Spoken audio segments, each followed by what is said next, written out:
There is a place that exists somewhere between myth and reality, a cluster of 18 rugged islands rising dramatically from the North Atlantic Ocean, halfway between Norway and Iceland, the Faroe Islands. Most people have never heard of them. Fewer still have ever set foot on them. And yet those who do make the journey almost universally describe the experience as life-changing. These islands are not polished for tourism. They are not curated for the camera. What you find here is something increasingly rare in the modern world. Raw, unfiltered, breathtaking nature in its most honest form. Towering sea cliffs that plunge hundreds of meters into churning ocean water. Waterfalls that appear to fall off the edge of the earth itself. Villages so small and so perfectly placed that they look like something painted into existence by an artist with an extraordinary imagination. The Faroe Islands sit in the northeastern Atlantic, roughly 450 kilometers north of Scotland and about 300 kilometers southeast of Iceland. They are an autonomous territory within the Kingdom of Denmark, meaning they govern themselves in most matters while still maintaining ties to Copenhagen. The total land area is just under 1,400 square kilometers, and the entire population sits at around 55,000 people. By any conventional measure, this is a tiny place. But in terms of natural wonder, cultural depth, and sheer visual impact, the Faroe Islands punch far above their weight. The geological story of the Faroe Islands begins roughly 60 million years ago, when massive volcanic eruptions laid down thick layers of basalt rock across this part of the North Atlantic. Over millions of years, glaciers advanced and retreated, carving the landscape into the dramatic shapes we see today. The result is a terrain of sharp ridges, deep fjords, and near-vertical cliff faces that seem almost engineered for maximum visual drama.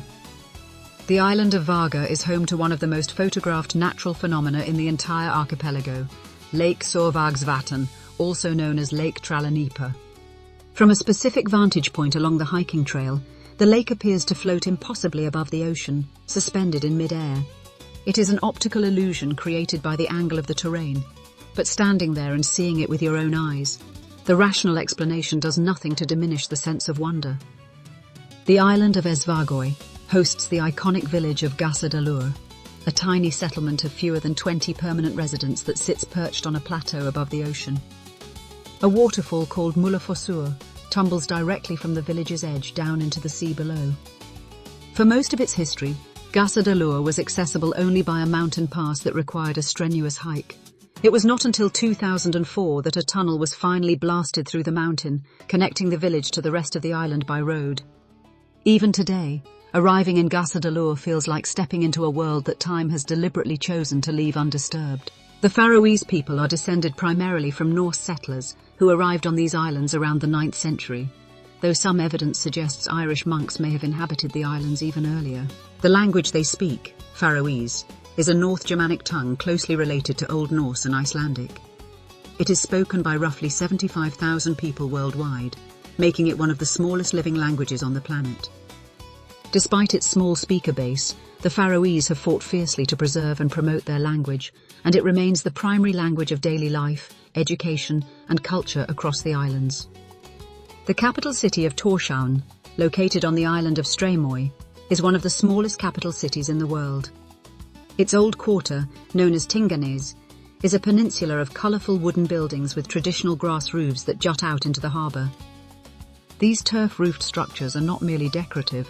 They are a practical architectural tradition developed over centuries to provide insulation against the island's cold and wind. Walking through Tinganes is like walking through a living museum, except that people actually live and work in these buildings. The harbour is dotted with fishing boats, a reminder that the sea has always been the economic and cultural backbone of Faroese life.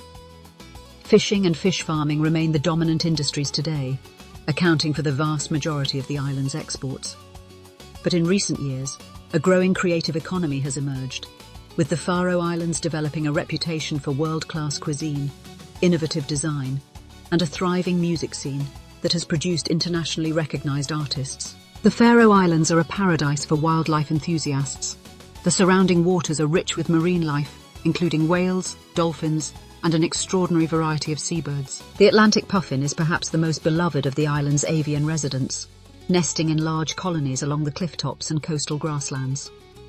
Watching puffins waddle along the cliff edges or launch themselves awkwardly into the ocean air is one of those simple, joyful experiences that stays with you long after you have left. The northern gannet, the razorbill, and the Arctic tern are also common sights, and the islands serve as an important breeding ground for several species that are under pressure elsewhere in Europe.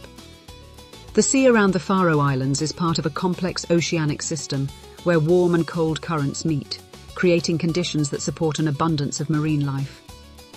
Whale watching is a popular activity, with humpback whales and pilot whales frequently spotted in the surrounding waters. The relationship between the Faroese and pilot whales is a complex and often controversial one. The traditional practice known as the grindadrap, in which pilot whales are driven into shallow bays and harvested, has been practiced on these islands for over 1,000 years. It remains a deeply divisive issue internationally, with animal rights organisations strongly opposing it, and many Faroese defending it as an essential part of their cultural heritage and food tradition. It is a tension that reflects the broader challenge of reconciling ancient ways of life with modern ethical frameworks. One of the things that makes the Faroe Islands so visually extraordinary is the light. Because of their northern latitude, the islands experience dramatic variations in daylight throughout the year. In summer, the sun barely sets, and the long golden hours of evening light cast everything in a warm, ethereal glow. In winter, darkness dominates, and the islands take on a different kind of beauty, moody, atmospheric, and occasionally lit by the shimmering curtains of the northern lights. The weather is famously unpredictable. The Faroese have a saying that if you do not like the weather, wait 5 minutes. Fog rolls in and burns off within the same hour. Rain arrives without warning and departs just as suddenly. Sunshine breaks through clouds in dramatic shafts that illuminate the green hillsides and dark ocean below. For photographers and filmmakers, this constant atmospheric drama is a gift. For hikers and outdoor enthusiasts, it is part of the adventure.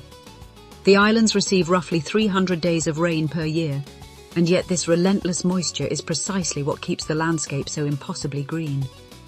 The hills and cliff tops are carpeted in thick grass and wildflowers, and the contrast between that vivid green and the dark basalt rock and steel-grey ocean creates a colour palette unlike anywhere else on Earth. For most of modern history, the Faroe Islands existed in near total obscurity outside of Scandinavia. That began to change in the early 2010s, when a combination of social media, travel blogging, and the global spread of streaming platforms brought these islands to a wider audience. Images of the floating lake, the grass-roofed villages, and the sheer cliff faces began circulating online and capturing the imagination of travellers who had grown tired of overcrowded tourist destinations. The Faroese government and tourism authorities have responded to this growing interest with a thoughtful approach. Rather than opening the floodgates to mass tourism, they have actively promoted sustainable and responsible travel.